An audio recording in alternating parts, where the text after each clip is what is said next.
Hello, my name is Ian Sharping. I work with the City Colleges of Chicago, and today I'm going to be talking to you about serving your community and the benefits and challenges of pro bono work. So today we're going to be talking about serving your community and some of the challenges and benefits of pro bono work. And before I get into that, I'd like to talk about what I mean by pro bono work. And what I mean is providing a low cost or no cost service to those of limited means or who are unable to pay for legal services. I'd also like to establish that there is, in fact, a need for this type of service. So I'd like to draw your attention to some of the U.S. Census Bureau data, which shows that approximately 14% of the people in and around Chicago are actually at or below the poverty line, and that translates to approximately 1.3 million people. Now, of those 1.3 million people, it is estimated that every one of them will have some kind of legal problem or legal challenge this year and in subsequent years. And of those folks, 80% of them are unable to get adequate legal representation.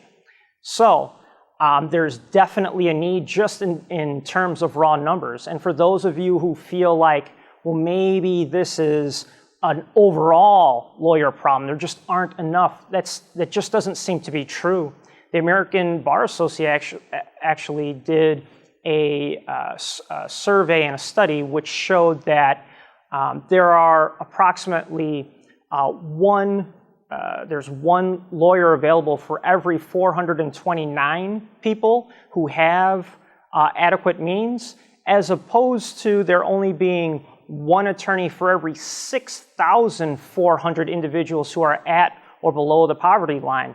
So there's definitely the need for this type of service. Now, let's get into some of the challenges associated with providing this type of service. So when we're talking about providing pro bono service, there are two main challenges. One is moving into an area of law that you may not be familiar with, and two would be servicing a type of client that you may not be familiar with.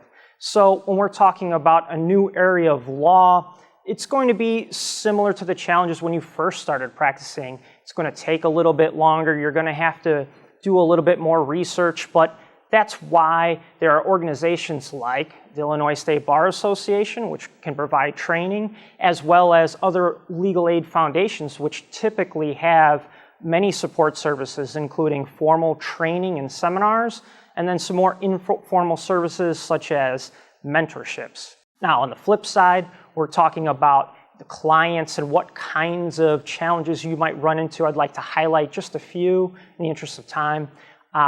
First of all, we're talking about money. Can they, the challenges of not having enough money, can they make it to your meetings or your court hearings? There are going to be several challenges around that.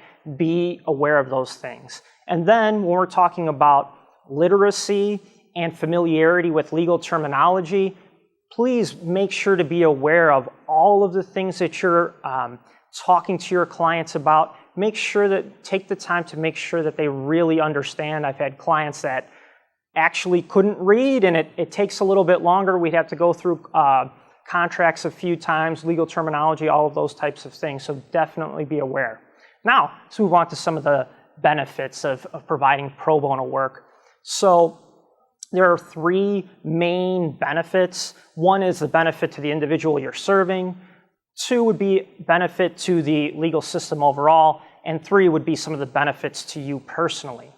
I think the benefits to the individual that you're serving are pretty obvious. Without you, they would be going through the legal system without the benefit of any advocate. And that's a daunting challenge for anyone. So even someone with limited experience in that field is far better off than without that service. Two, when we're talking about benefits to the legal system, legal aid foundations right now are clearly overwhelmed. We talked about the numbers already. And anybody who knows anything about the Illinois state budget situation knows that each of these organizations is being squeezed. You'd be a great service to any of those organizations. Then when we're talking about benefits to you as an individual, there are things like you can get into new areas of law, you can expand your network, and third, you can benefit from some social goodwill, and you can be seen as a leader in the community. Folks who tend to provide free service to a community, especially a community in need, is seen as a leader, as someone that's looked to. Those things can benefit you in the long run, whether you're looking to add clients to your current practice, or whether you're looking to move into a new field, or whether potentially you're thinking about going into politics in the future. It can play a role in all of those aspects. Now, I think we've talked about there being a need, we've talked about some challenges doing pro bono work, and we've talked about some benefits. So now, all that's really left is for you to get out there and volunteer. For more information on a call to action, pro bono legal service, please view my full presentation recorded during the 4th Annual Minority Bar CLE Conference and available in the ISBA online CLE archives.